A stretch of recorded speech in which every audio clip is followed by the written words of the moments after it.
Kemudian ini biaya yang terkandung dalam lokasi ada dua macam, yaitu biaya nyata, tangible cost, yang dapat dihitung atau dikenakan secara tepat, yaitu biaya pelayanan mutu dan seterusnya lah.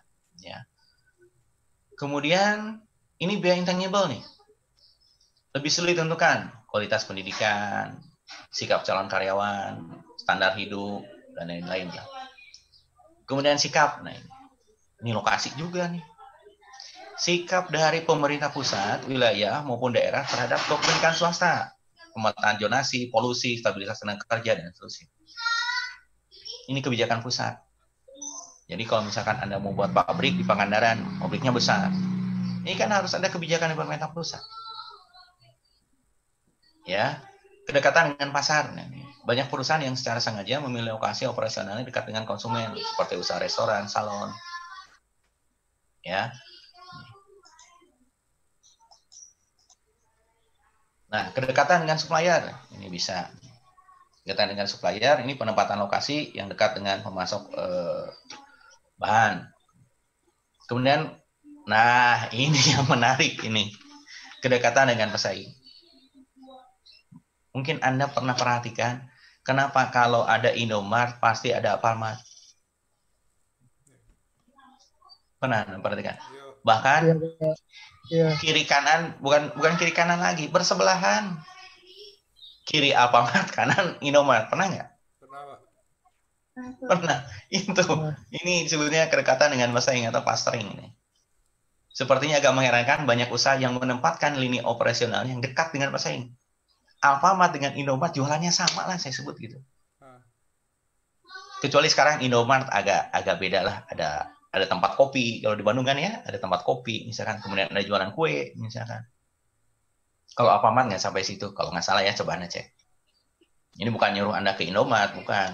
Kalau Indomart di Bandung itu kan ada kedai kopi, ya, kemudian ada televisi di luar, ya, kalau terutama untuk main bola itu biasanya nongkrong di luar. Kemudian ada tempat jualan roti, gitu, ya, ada sosis misalkan, gitu.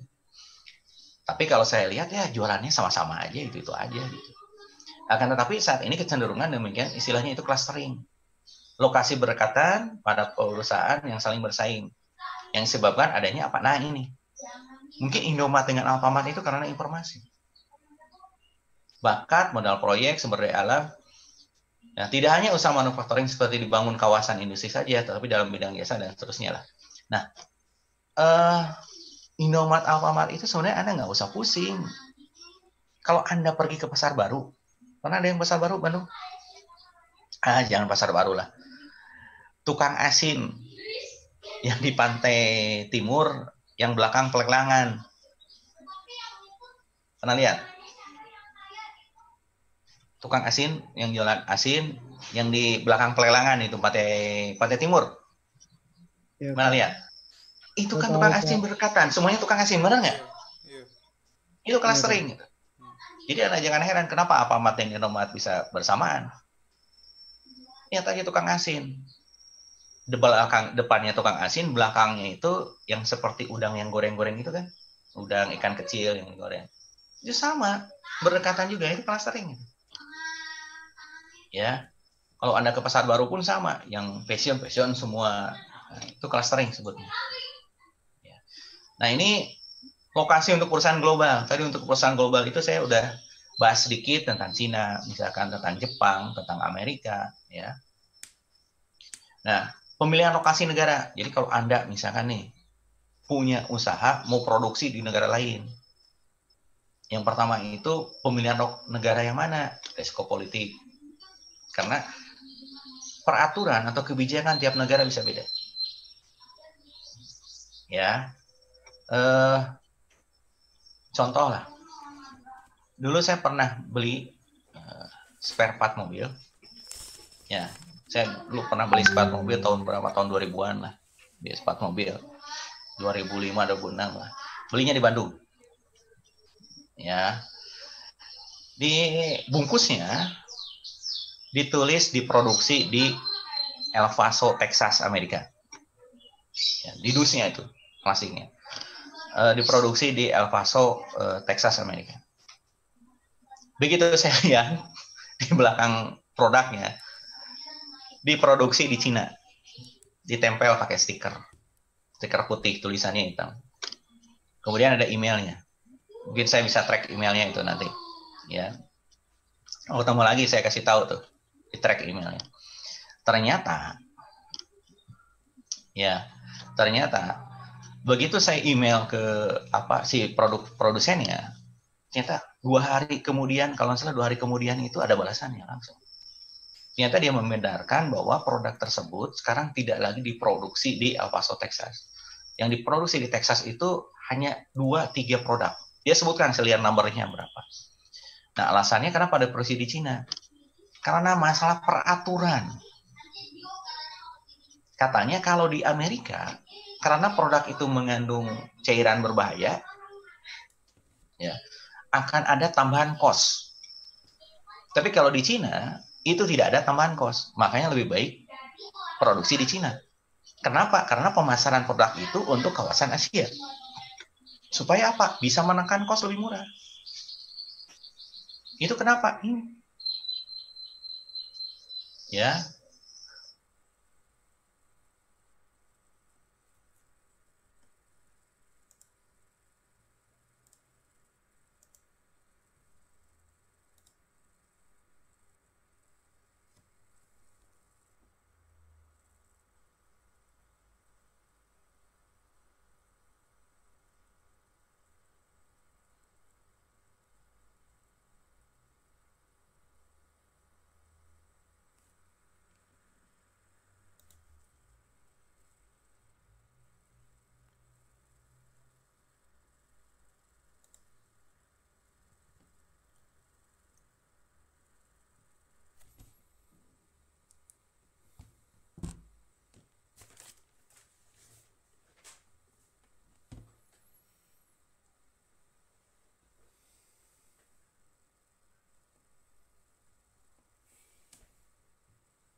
Nih, udah join? Ya. Nih, saya search, ternyata emailnya itu masih ada. Ternyata bukan 2012. Ya, ini Anda yang Joko bahasa Inggris itu bisa terjemahkan. Ya, ini jadi pemilihan negara itu salah satunya adalah masalah kebijakan produksi ya. Nih, saya perlihatkan emailnya nih. Ya, ini dari si produsennya langsung. Ini ada yang bisa baca? Ini emailnya nih. Ini jawabannya. Ini lihat, tambahan produknya berapa? $20. Ya, kalau Anda baca nih. Ini balasannya nih. Ya, ini balasannya.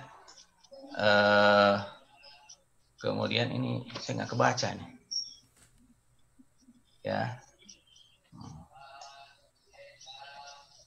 Nah, ini panjang nih. Nah, ini yang Anda harus perhatikan nih. Ini yang terakhir.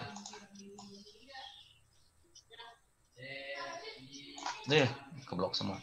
Ini yang terakhir yang Anda perhatikan.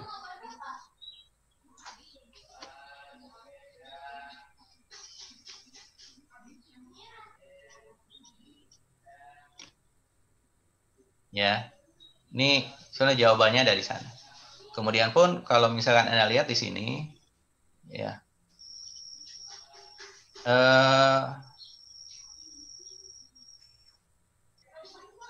Nah ini, kenapa pilihnya di Cina? Karena apa?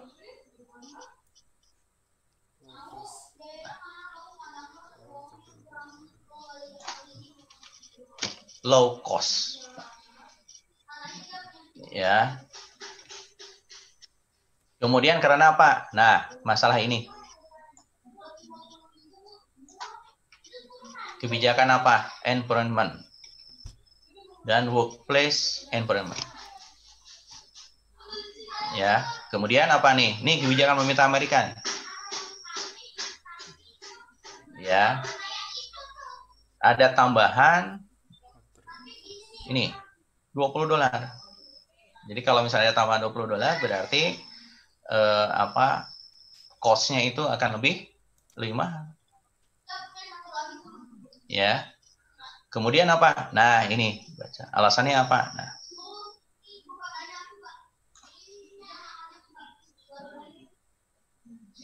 Ya. Ini berapa alasan ini? Ini pertanyaannya cuma ini.